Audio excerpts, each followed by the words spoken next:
Hi, my name is Liz Hiller with NACE, and I'd like to welcome you to today's webinar, Drive Better Outcomes, Measure Your Students on the NACE Career Readiness Competencies. We encourage you to actively participate in the chat and please post your questions in the Q&A. It is my pleasure to introduce Matthew Brink, Chief Programs and Content Officer for NACE. Take it away, Matthew. Hey, thanks. Thanks, Liz. Welcome, everyone. We're so delighted you've taken the time out of your busy Friday the 13th to join us.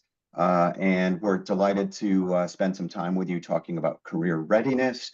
I'm thrilled that our partner Career Launch is with us today, and 3 member institutions that are engaged with the important work of career readiness on their campuses. Liz already introduced me, so I'm going to I'll stop here for a moment and have our panelists introduce themselves briefly, and then we'll get right into the program. Lori, do you want to start us out? Great. Welcome, everybody. Great to be with you today. I'm Lori Brown, Director of Partnerships and Impact at Career Launch, and I formerly was the Career Center Director at Seattle Pacific University, which is where I heard about Career Launch about 5 years ago now. So great to be with you this morning. I'll pass it off to you, Audra. Good morning, everyone from sunny LA. I'm at Loyola Marymount University. I'm the Associate Vice Provost for Career and Professional Development. And hi, I'm Adri Clark from Rainy, Oregon, from Western Oregon University, where I serve as the Director of the Center for Professional Pathways. Hi, everyone. I'm Bob Orndorff. I'm Senior Director of Career Services at Penn State University. I've worked at 4 other university career centers, different sizes, and can talk about that as well, but worked at Elon University in North Carolina, Moravian College, Georgetown University, and IUP, Indiana University of Pennsylvania. Glad to be here. Thank you, everyone, for introducing yourselves. Just briefly, today we're going to talk a little bit about the why. Why is it so important for us to pursue career readiness initiatives on our campuses, particularly in this case with one of our exclusive partners, Career Launch. And then we're going to hear from Lori on what Career Launch is doing around the assessment tool. And we're going to hear from each of our panelists about how they're leveraging the assessment tool and the career readiness initiatives that are happening on their campuses. So please, as you hear from us, please post your comments, questions. We'd love to answer them along the way, and hopefully we'll have time a little bit later to have a Q&A as well. So let's just dig in. Let's get started. So the why. Lori, you can advance the slide. We know that from Indeed and from our own NACE data that skills-based hiring is the new thing with employers. From the NACE data, in 2019, 75% of employers were screening candidates by GPA. And then in our most recent data, it's dropped below 50%. I believe it's 46%. And when we ask employers, like, what's taking its place? It's skills and competencies. And you can advance the slide. So here's a little bit of sort of context about how employers are leveraging and the percentage of employers that are doing skills-based hiring. So it's just under 65%.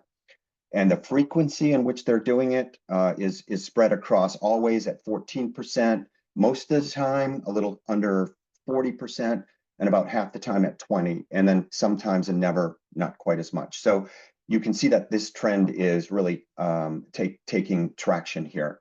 And then the stages in which skills-based hiring is being used is really across the talent acquisition early career life cycle, from interviewing and screening and sourcing and so on.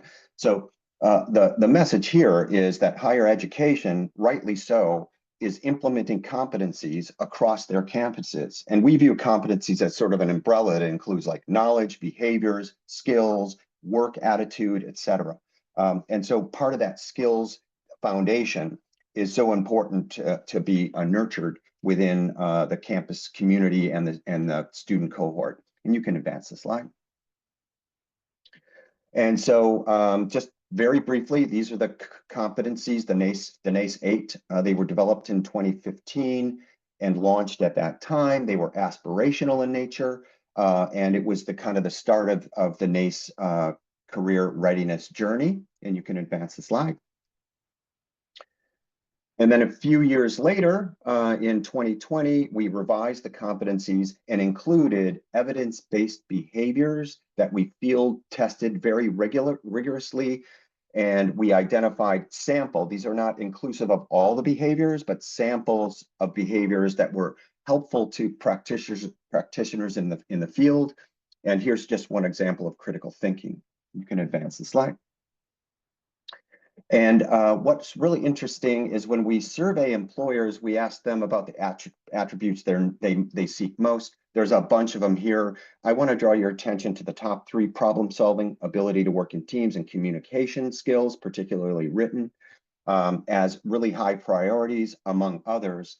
And then if you advance the slide, you're going to see that there's a real alignment between what employers value and what students are interested in working on. So for campuses that are thinking about like the NACE 8, that's a lot to start with. Where could we begin where we could have the most impact in terms of focus? These 3 would certainly be ones to consider because of the alignment with the priorities that employers seek. And you can advance the slide. We do know that there is still a gap, which is why NACE has career readiness initiatives among its members as a key priority, because you can see here that students often rate themselves as more proficient than employers do. And that is part of the reason that we developed the assessment tool so that we can, and I'll talk about that in a little bit, and you can advance the slide. And here's the assessment tool. So a little bit about how it was developed. It was a 2-year process. The first 6 months were articulating and drafting a version to be field tested. We hired a consultant, and she helped us with that. And then so once the assessment tool we felt was in very good draft format, we embarked on an 18-month field testing involving 100 member institutions, and I think a little over 600 individuals, professional career practitioners, along with a little over 100 students who interacted with the tool. All of those 600 people gave us feedback along the way so that we could ultimately, and that's what we did this summer, release a valid, user-friendly, student-focused, user-friendly, and reliable tool that is trustworthy, so that member schools and non-member schools who decide to use it can know that it measures what it says it measures over time, irregardless of the context in which the tool is being used. So whether that's on campus, off campus, and in the variety of institutions. And we also decided at that time to engage 2 exclusive partners, Suitable and then Career Launch joined with us today, because we view this as an important research project where we can, through the data sharing that our 2 exclusive partners will do twice a year, in January and then in July, we can establish through de-identified individual student records, so we won't know who they are, but we'll have their results. We can set national benchmarks around a whole set of demographics, class year, male versus female, gender, race, ethnicity, first gen, veteran, etc., because that's missing. And that's such an important part in identifying the gaps and closing the skills gaps that employers say is so prevalent when they're recruiting. So that's a little bit about the assessment tool. I think you can advance the slide. Oh, and so I'm gonna disappear for a little bit and come back for the Q&A, but it's my pleasure to reintroduce you to Lori Brown from Career Launch and all of our panelists who are going to share a bit about the tool and how they're using it. And I'm so happy that you've all joined us today. Thank you. Thank you, Matthew. Always great to hear just that overarching view of the competency tool and the competencies in general. Great to be with you. I'm going to share a few slides about to set the framework for the career readiness inventory. And then after that, Adri Clark from Western Oregon, she'll spend about 10 minutes sharing about how they've been implementing the career readiness inventory on their campus this fall. And then Audra from Loyola, LMU, will then also share, they're just starting their implementation with the career readiness inventory, but they've been a longtime partner with Career Launch and other aspects. And then we'll follow up with Bob, who will bring us home on Penn State and their implementation, but also specifically on the data that they've received this fall. So great to have you all with you. So with that, let me get started on a few slides with the career readiness inventory. And really, our mission here at Career Launch is to help partners measure and increase students' career readiness at scale, and also to support our partners as they're working with our students to create relationships with employers of interest. That's what we call career-aligned social capital. Many of you may have seen the Career Launch workbook. This is how I got started with Career Launch. This is an 8-step framework that helps students successfully develop relationships with employers that they have no connection to whatsoever. And because Seattle Pacific University had changed pretty dramatically over the last 25 years, from being a predominantly white institution to being 55% diverse and 40% for first gen, I was like, I need new materials and resources through an equity lens. And so I landed on Career Launch.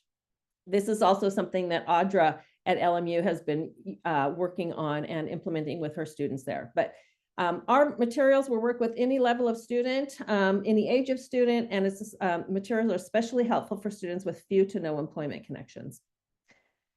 We're thrilled about our new partnership with NACE as of last spring, and have created the Career Readiness Inventory as a result of that partnership. And we're also in partnership with a few other national partners. First being the Pell Institute, who has seen our curriculum, our workbook, as a best practice for Pell eligible students. And we've been in a 2-year research process with them, and we'll be completing that with a white paper on the research findings. We're also in partnership with the Bill and Melinda Gates Foundation, and we'll be rolling out after the new year a high school career readiness inventory. A number of superintendents and school districts have been interested in that in the high school space, but also interestingly, universities that are working with pre-collegiate students such as Upward Bound or Talent Search. This can be a great tool for you as well. And lastly, we're in partnership with Haku. Want to make sure that we are supporting Hispanic serving institutions well. When we think about the career readiness inventory, we actually have 2 different assessment tools. First is the NACE Career Readiness Inventory, which measures students on the NACE 8 competencies. And then we also have the plus version, which measures students on the NACE 8 plus social capital, plus life design, and plus career mobility. As we've built out the career readiness inventory, we had a host of advisors around the table. You can't do this in isolation. And most notably, Arizona State, who was our main prototyping partner, was at our side. Of course, NACE. And then when it comes to the social capital pieces of the plus version, Julia Friedland Fisher from the Christensen Institute, who is a foremost researcher in social capital, provided support and guidance around those social capital questions. She's also kind of my favorite follow on LinkedIn. And then also for life design, Bill Burnett gave advice and guidance for the life design questions, author of Design Your Life. And for the for the career mobility questions, that comes out of our legacy assessment that we built with the Career Leadership Collective, and also the work that they did with their NACM survey. So why should we measure career readiness? Well, I think all of us in this room and on this call are probably very interested in this topic. One of the things is that we want to increase student awareness of the skills that employers value the most. And that's by understanding better what those NACE 8 competencies are. As we assess students, then we get good, robust data on the back end that helps us identify how should we program on our campus? What are the objectives we're trying to reach in our courses, and are we meeting those? And then also almost every institution I know of these days has a strategic plan with career outcomes or career readiness initiatives embedded in that. So this is a way to help feed into that, into the meeting the objectives of that strategic plan. But then why career launch, right? I think one of the main reasons people are so interested in career launch and the career readiness inventory is that this is a very frictionless experience for the institution and for students. There's little to no IT integration required for this. We are not a platform. And in that case, students don't create an account. They don't create a password. We are simply providing you with a link and a QR code that you can use in a number of places around campus. We can customize multiple links and QR codes for you for specific use cases. But this is not a heavy lift on the IT side. You don't need to do single sign-on integration or any of those pieces. Additionally, I think one of the things that happens is once students have taken the career readiness inventory, the question that naturally gets asked is, well, what next? Now that the student wants to build skills in particular areas, where do they go? And I think that's where the career launch curriculum can be very helpful in those spaces. And then I think another benefit for using career launch is that we do have these additional 3 competencies around social capital, life design, and career mobility. One of the great things about using the career readiness inventory, as Matthew mentioned, is this national benchmarking that NACE will be providing back to us so we can share with our partners in the January and the summer timeframes. And so you can learn how your students compare against other students nationally. And if you're also part of the Work Plus initiative out of Arizona State, we'll be doing benchmarking specifically for those institutions that are part of Work Plus. Now, with the career readiness inventory, students can certainly take this as a self-assessment. They can also use it as part of a work experience. And in that case, they have a supervisor at the end of their internship or maybe on-campus job that will evaluate the student on the NACE 8 competencies. If that supervisor evaluates the student at an advanced application for any of the NACE competencies, that student will automatically be emailed an email that says, congratulations, you've earned the communication badge or the teamwork badge or whichever it might be. And here's a little video that shows you how to download it and upload it into your LinkedIn profile. That's automatic on the back end. So that's just going to happen behind the scenes with no lift from you. Few ways to integrate career readiness inventory into your campus, which our partners are going to be talking about in just a minute. Because we're not a platform, you can share the career readiness inventory on Handshake, Simplicity, Canvas. You can take the link or the QR code, put that in a Canvas module, Canvas assignment. Likewise, you can create a banner on Simplicity. You can create a banner on Canvas as well, and you can integrate it on Handshake with the experiences format there. We have career centers that are using this with students in one-on-one appointments. Students take it either before the appointment or after the appointment. And then also using the career readiness inventory as a pre and post self-assessment in workshops, programs, classes, cohorts, any place you can think to integrate it, you can do that. And then, as I mentioned, there's the work experience. So it's nice if students are in student employment, internships, work study, maybe a student's doing research with a faculty member and that faculty member wants to evaluate the student. Lots of ways for the student to get good evaluation on the back end. And hopefully, best case scenario is that supervisor and that student would sit down, have a professional development conversation about, hey, this is how I scored you. This is how you scored yourself. Let's talk about where we align and where we don't. And of course, there's always the ability to do campus-wide integration with the career readiness inventory. So we had a number of partners this past fall who had all incoming students take it as they entered the institution. And that way they got great baseline career readiness data on every incoming student, either through orientation where they put a QR code on the screen, students scanned it, took it, and they're done in 10 minutes and on to the next orientation activity. Also easy to integrate into first year experience courses and the like, because it's such a low lift for faculty. Of course, we always want to get the data on the back end too. So there's a couple of places thinking about the graduation checklist or even capstone courses and other places you could think of on your own campus to get that integration. One doesn't preclude the other. You can do all three at the same time. And we've got partners here today who are doing all three at the same time, and they'll share a little bit about that. And so let me just click right through here and let's get to Western Oregon. And Adri, it would be great to hear what you guys are doing at Western Oregon. Thank you so much, Lori. Again, my name is Adri Clark. I'm with Western Oregon University. And I'm going to share with you today how we ended up acquiring the Career Readiness Plus, what precipitated that decision, and how we got buy-in and before and during the implementation. So just a little bit about WU, because I think it matters what kind of institution you have sometimes when it comes to these things. So we're a mid-sized public liberal arts institution, a former normal school. So we're access institution, we're HSI, we're rural, we're under-resourced, but very exceedingly student-focused institution. So traditionally, we are educating teachers, law enforcement, helpers, public servants, and that kind of a student. So next slide, please. Like many colleges, I think we have a very mixed sort of commitment or interest in career readiness. And I would say we're kind of in the middle of all of that. We're not all in, but we're not, it's not new to us. So we've definitely been developing great pockets of interest in career readiness.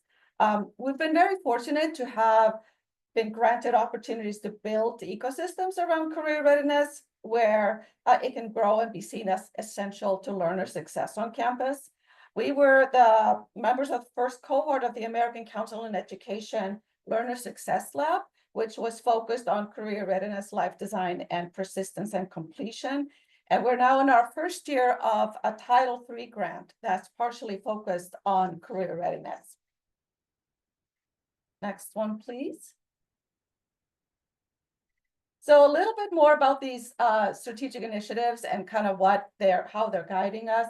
So the ACE Learner Success Lab have ended up with an overarching recommendation. And this was a 2-year process, a change management process.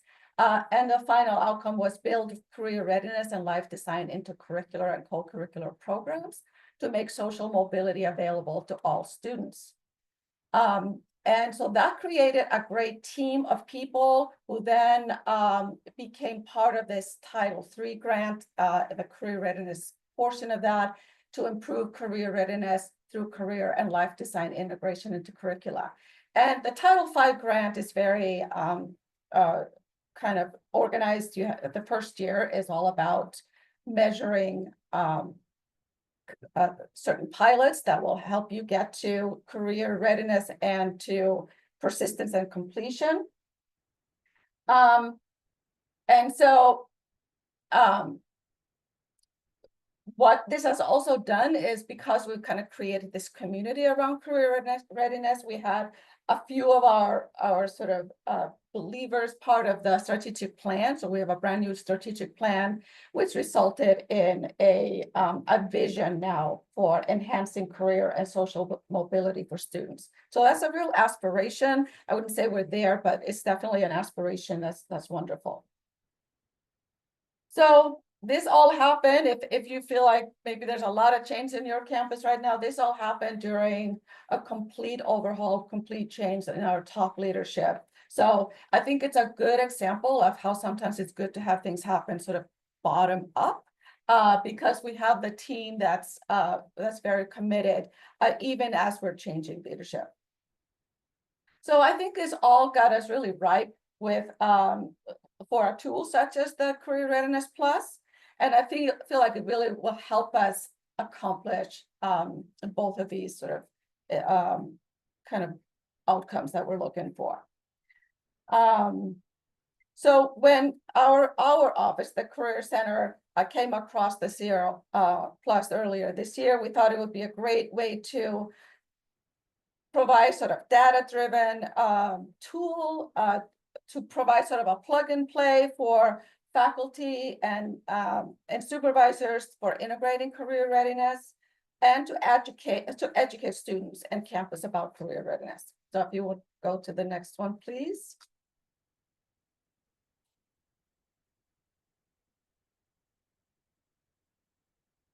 All right, so these are the 3 pilots that we're doing this year.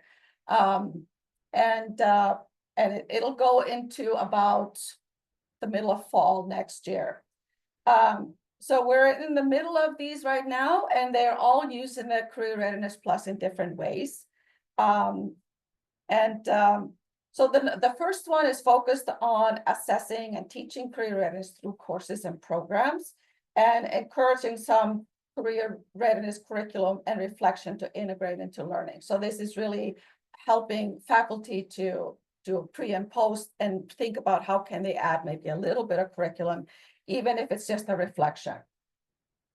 The second one is focused on increasing and improving experiential learning. And we're rolling that out through our GROW program. You may be familiar with IO GROW, and maybe your version of something like that. Our on-campus internship program, and also we're working with a couple of faculty on sort of internships for credit. And the last one is a micro certificate focusing on foundations of career readiness, working with the TRIO program. And we're really working on more than just sort of an application, but real process on how you advise on that and how you kind of roll that out. That's something that's new here on campus. The next one, please.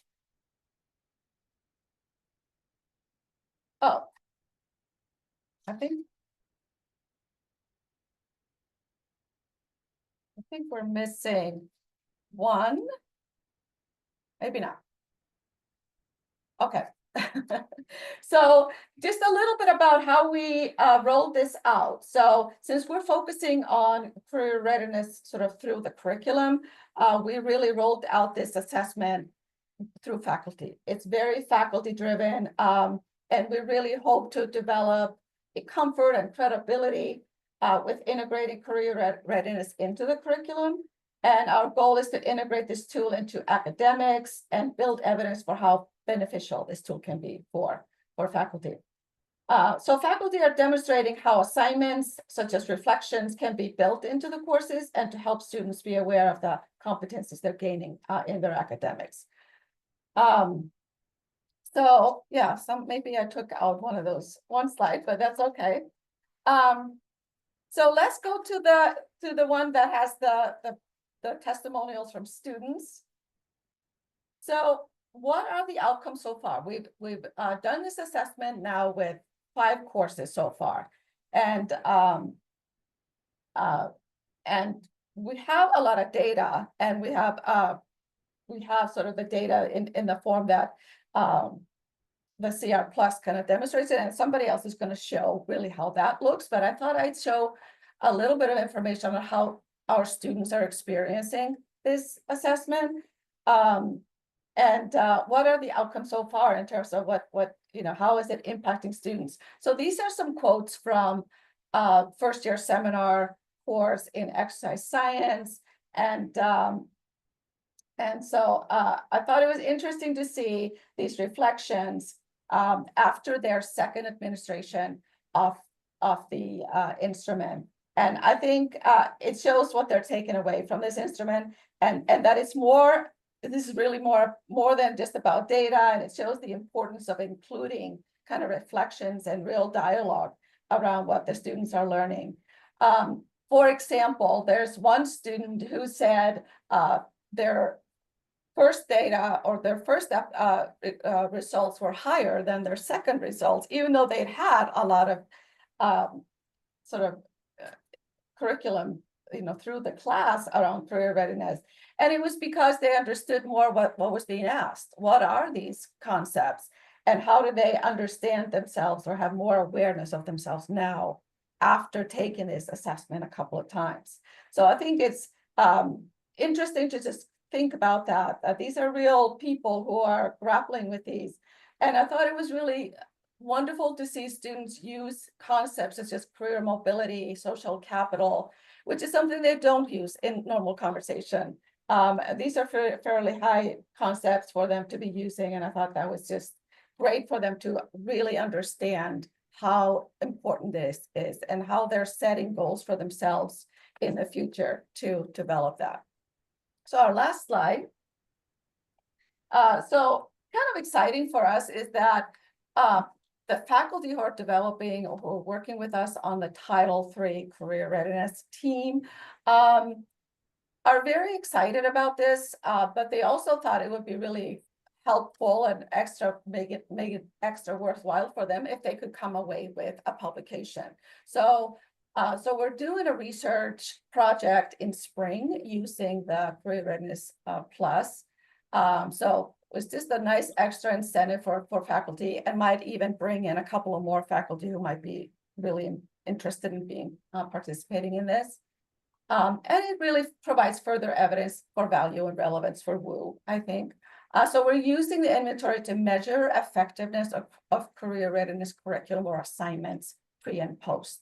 So we'll use that in conjunction with reflections. We're aiming for about 150 students in 7 to 8 career readiness courses, and then about 100 students in courses that don't have any career readiness content.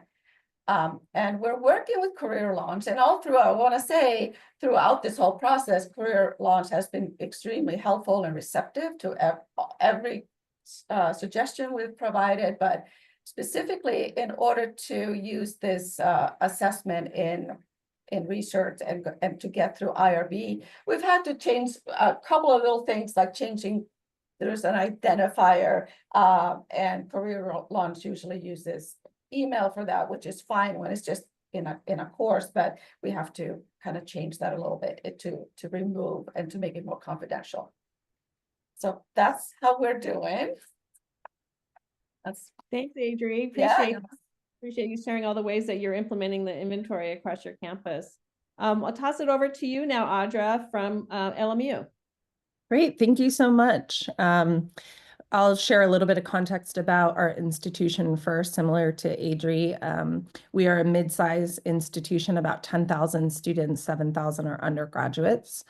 We are in Los Angeles on the west side near LAX, and we have a very diverse campus. We're rated top 2% in diversity. We just became an HSI, so we're really proud of that.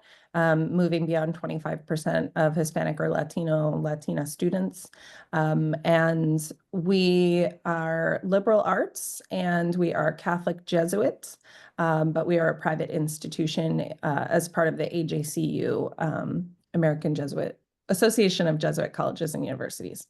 So I'm going to talk a little bit about first where we have been with Career Launch in the past, just to give you some context of our partnership, and then talk about how we're transitioning into the Career Readiness Inventory.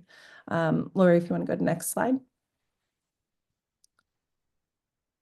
So first, we've been a partner with Career Launch for many years. We've had 3 particular programs that have utilized the Career Launch assessment, the previous one before it transitioned to the Career Readiness Inventory, and also using the curriculum that they provide. So we first launched the assessment with our First to Go program, which supports all our first-gen students, and our TRIO program, Student Support Services. And they've been using that for the past 5 years. They also utilize the workbook and the classroom coaching for students in those programs through courses and programs. 2 years ago, we brought Career Launch Assessment more broadly to the institution. We started with our academic internship courses, and then we utilized it for a variety of courses and programs.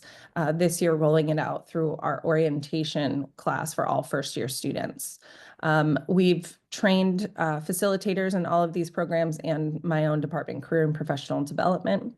And the next year, we hope to use the NACE Career Readiness Inventory, this assessment we're talking about today, in utilizing the Career Launch method in career courses and group coaching, in addition to those first-year programs. Next slide, please. So I just wanted to give a little bit of context of some of the feedback that we get from students and faculty. This is one of our faculty members in an English course really commenting on the career anxiety that our students have. And particularly, these students took the Career Launch assessment excuse me, before one of our advisors went to speak to them in class and found that doing the assessment was really a self-awareness project for them. They learned a lot about themselves and understood more about where they're at utilizing the assessment. Next slide, please. So we've just transitioned to using the Career Readiness Inventory, and our first beta test was with all of the student employees in my department, my area. We have almost 30 students that work with us. And I wanted to highlight one particular piece because these are student employees in career and professional development. They have been deeply trained on career readiness.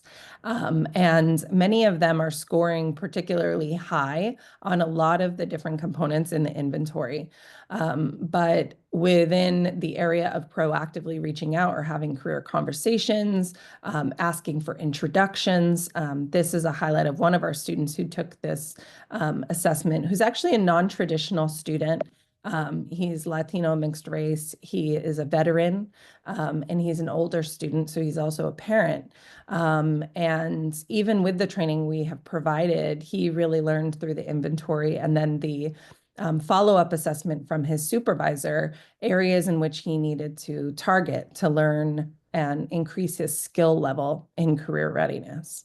And I wanted to highlight this because I think it's a particularly important connection to the Career Launch curriculum that you can also embed.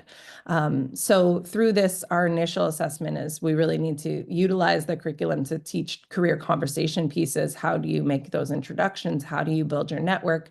And especially for those students who may not have those connections prior to their time with us. We'll also be rolling out the inventory and the assessment with Catalyst students. So this is a new program we're launching, which is going to be a one-day conference style summit for our students. And Vocari is another program that's similar. It's a 2-day retreat. And so these more in-depth experiences, in addition to more of our academic internships across campus, and especially looking from an institution-wide perspective, we want this all to be integrated and scaffolded. So really looking from the access and equity perspective, looking at student success more broadly, and that these career readiness pieces are really integral to the post-graduation outcomes. So next slide, please. So students who had taken the assessment and then also done the course curriculum, 88% reported less anxiety, which is wonderful. We see that our students have that anxiety, and even in the inventory, now seeing our student employees still reporting some level of anxiety or discomfort, the feeling of being stuck. Next slide, please. And through their process of going through the Career Launch curriculum, they've gained greater confidence. So they know how to effectively follow up and sustain those relationships with people. That speaks to the gap that we have for the student that I shared as a case study, that he doesn't have the connections or he hasn't made the connections and hasn't followed up. And next slide. And students who had gone through the curriculum reported 100% having great gains in understanding how to have those relationships, how to build them from scratch, and then how to feel more prepared for their internship and job search. So the inventory is not just a standalone piece for us. It's really embedded in the whole career readiness outcomes that we're trying to achieve for all of our students, right? That it's not enough to just understand where they are on the inventory and for us to be able to track that, but then to be able to follow up with those groups of students that may need more support in gaining those skills. And next slide. So some student testimonials I wanted to share with you. The students from our Student Support Services program, a TRIO program. Networking is so important in finding those hidden opportunities that might not be posted in online jobs. And Career Launch gave her the tools to be able to reach out to those networks. So our students are gaining this understanding that it's still only 25% of jobs that are actually available online. And even with great increases, we are a handshake campus. We actually saw dramatic percentage increases in the last few years of the amount of employers, the amount of jobs, the amount of opportunities available, and the amount that our students are applying to. And yet they don't have access to those hidden networks. Next slide, please. And without Career Launch, I'd be very lost in what I want to do and how to put what I want into fruition. I will cherish what I've learned in this program from Olivia, another student support services student. That's all I have for you for right now. I'm happy to answer questions in the chat or live at a later time. Audrey, thank you so much. And just before Bob pops in, there were a couple of questions I just wanted to quick clarify. So the assessment tool that we shared with Career Launch and our other exclusive partner, it is the exact same as the free version that folks can download. And I put a link there along with Lori's. So that's the case with that they are exactly the same. And that's part of the reason that we were looking for exclusive partners, so that we could collect data and establish those benchmarks I mentioned earlier. But we do know that some institutions are not in a position to pursue partnerships for this scalable kind of initiative across a campus. And so that's why we offered a free version to any member. And so for those of you that have downloaded the free version, it is identical to the assessment tool that is embedded in Career Launch. And Bob, I'll turn it over to you. Thanks for letting me pop in for a second. Thanks, Matthew. All right. So my slide, Lori, there you go. So just a real quick background as far as at Penn State here. First of all, you know, being in the field for as long as I have been, now 35 years in career services, I think I'm preaching to the choir here. We've always been very interested in NACE's really good work in surveying hundreds, if not thousands, of employers on what skills and qualities do they seek. I can remember a good 20, 25 years in a row of getting that good data each year of what skills and qualities they seek. And so the NACE competencies really put a bow on that and packaged it in a way I think that is a lot more retainable and digestible, if you will, but really themed it out and having those 8. And so we were always on board. I think all of us as colleagues always, prior to the Career Readiness Inventory, prior to Career Launch, we were always pushing these competencies, these qualities and skills, right? Behind every great professional is a great person who embraces and appreciates diversity, who's a person of integrity, who's a team player, a good communicator, critical thinker. So we always knew that, and we always encouraged our students to market those essential quality, skills, competencies, but not till now can we do more in the way of helping students develop those competencies. This tool takes a deeper dive, allows students to take a deeper dive into these competencies, and while they are working to assess themselves across these 8 competencies. So that's why we're real excited about this.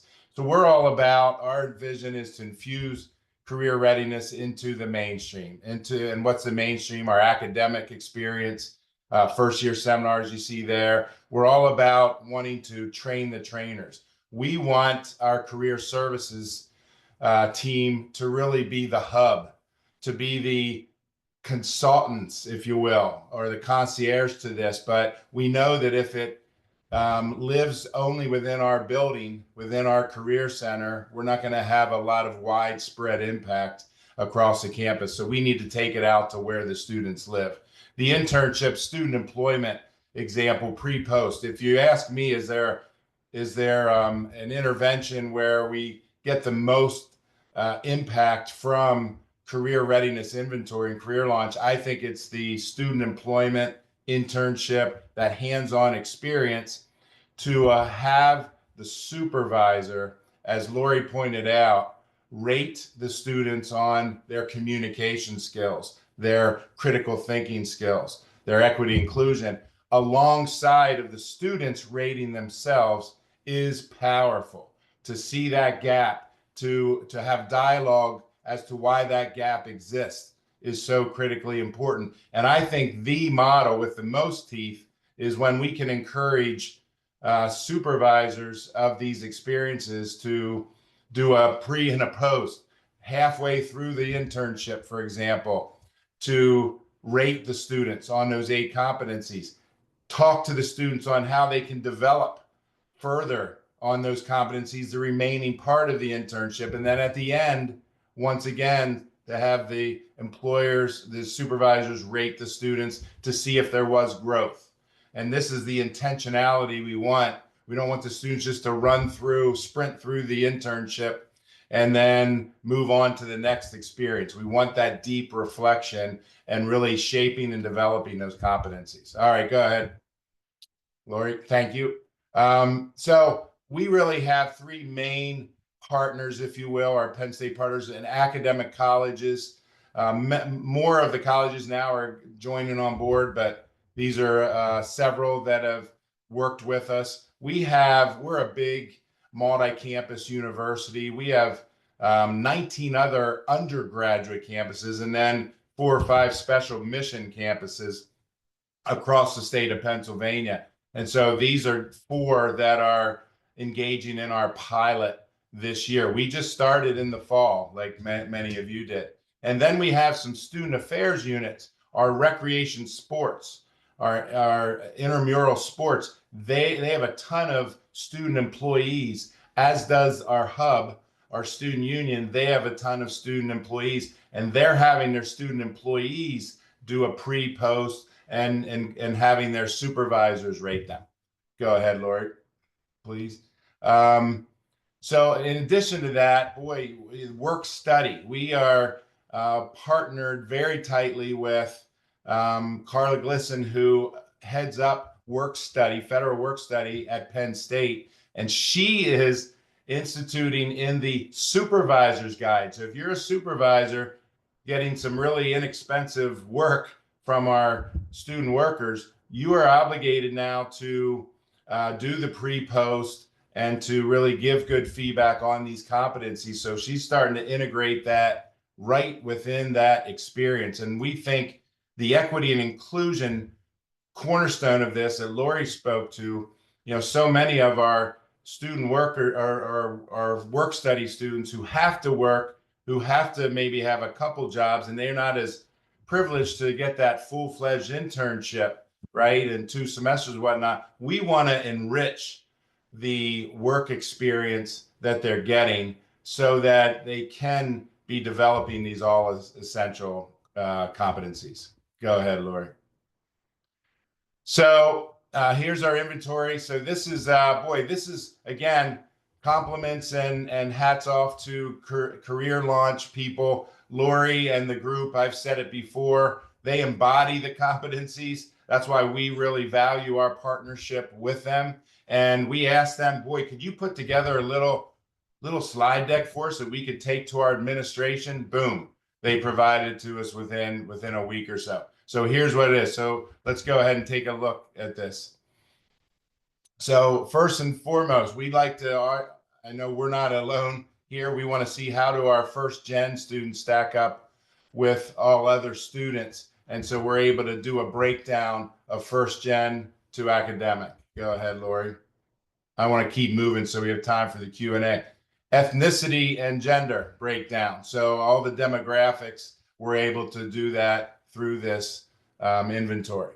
So here's overall career readiness score of our students across all different programs and venues where these students have taken the career readiness inventory. You can see emerging knowledge 36% and only 23% advanced application. So all in one, I don't know how clear of a story that tells, but let's dive deeper. Go ahead, Lori. So here now we can get a little more with, okay, across the Penn State students that have taken this, where are they in communication compared to critical thinking? 46% on the emerging knowledge for communication, only 38 for critical thinking. So you start seeing some differences, but again, that's across the entire population that has taken it so far. Go ahead. Here's all students again, broken down with first gen. This is not surprising that a higher percentage of first gen students are at the emerging knowledge. Go ahead, Lori. Now we break it down by class year. This surprised us. Look at our seniors, look at our fourth year, 42% in emerging knowledge compared to first year, 37%. That has us scratching our head a little. We don't know if that's because our seniors might know themselves a little more. They're a little more realistic. They've been involved in and engaged in more experiences, and they're a little harder on themselves than first year.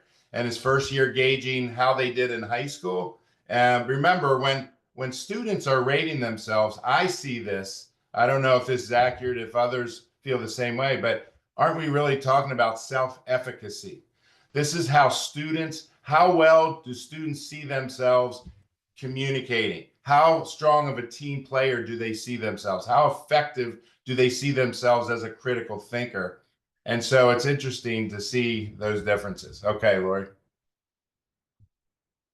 Now we see how students have grown and the percentage of students who have grown at least one skill level is in the yellow, and the percentage of students that have grown at least two or more skill levels in the black. And so we really love to see that growth. But remember, we need context, right? What are those interventions that's causing the growth? And so what's great about Career Launch, we can break it down that way. They can provide us with, hey, here's the growth of those students who engaged in XYZ seminars. Here's the growth of the students who did a pre and a post in their internship. Okay, that matters, right? Because we need to be seeing what are those career interventions, career development interventions that's causing the most growth. And then, boy, there's the data that can really help us make the argument to our administration. We need to be doing more of this. It's working. It's making them grow. Go ahead, Lori. Here is interesting to see the skills, how we align with what employers seek. Look at where employers are with communication. Ranked highest. Look at where our Penn State students rank themselves lowest in communication. So these are intriguing. It's just, for a career development geek like myself, when I first saw this, I'm like, wait, I want to see the wait. It's exciting to have this data. Go ahead, Lori. And now this was real interesting. Now we want to put an asterisk next to this. How evaluators rate students versus students. So please note that we just began this, and we have a very small N.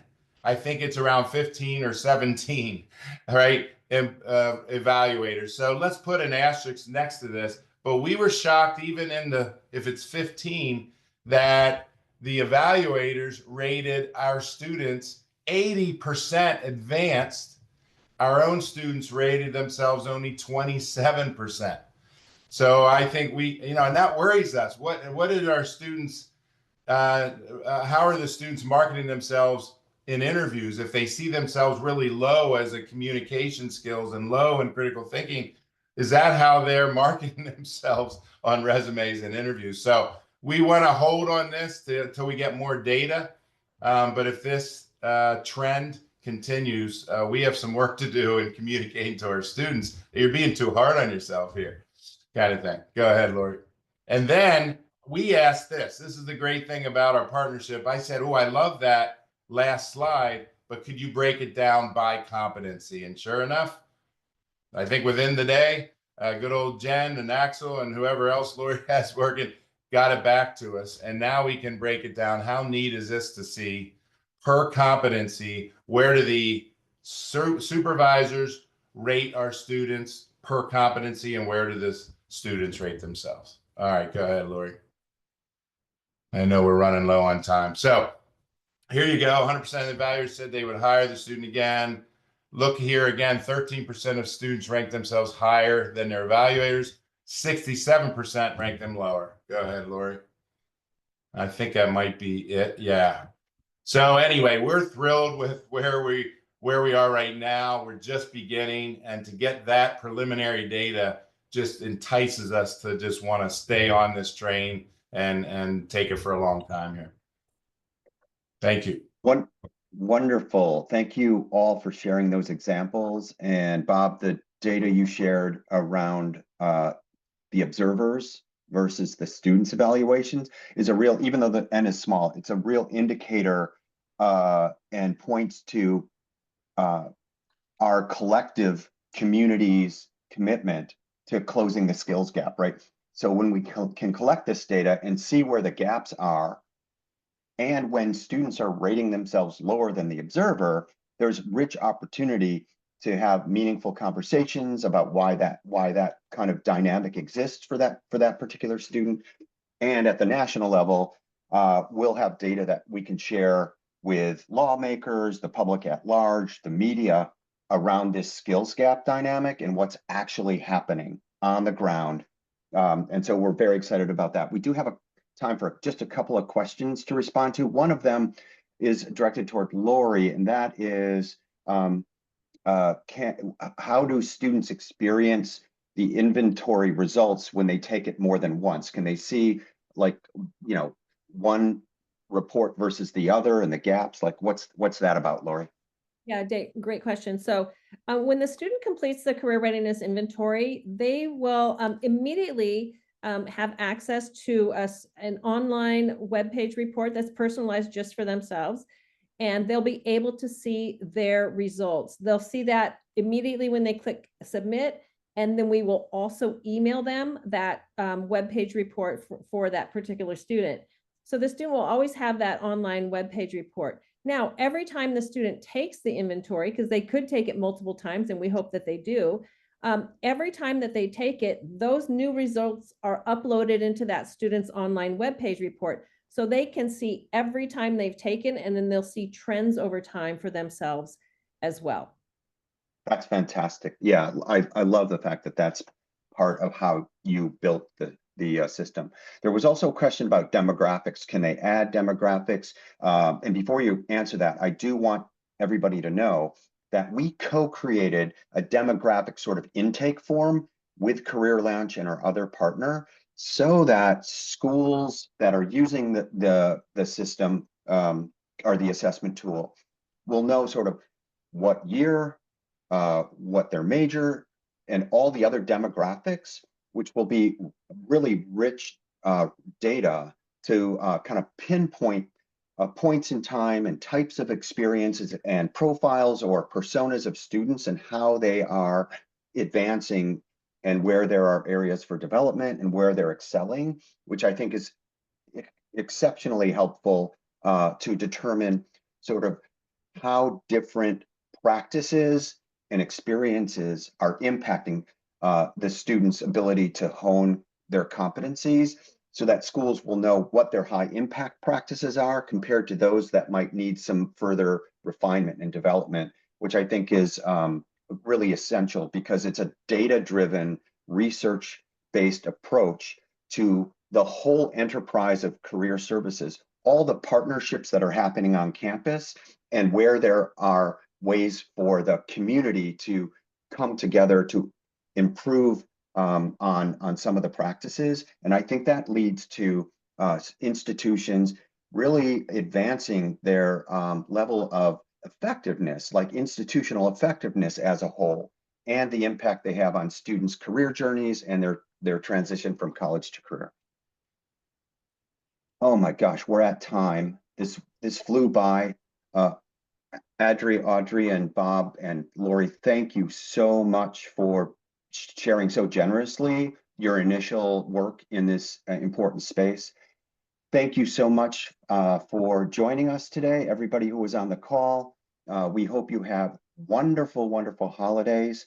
And as always, we hope you all have a NACE day. Thank you so much for coming, and we'll see you soon, I hope. Bye for now. Thanks everybody. For joining.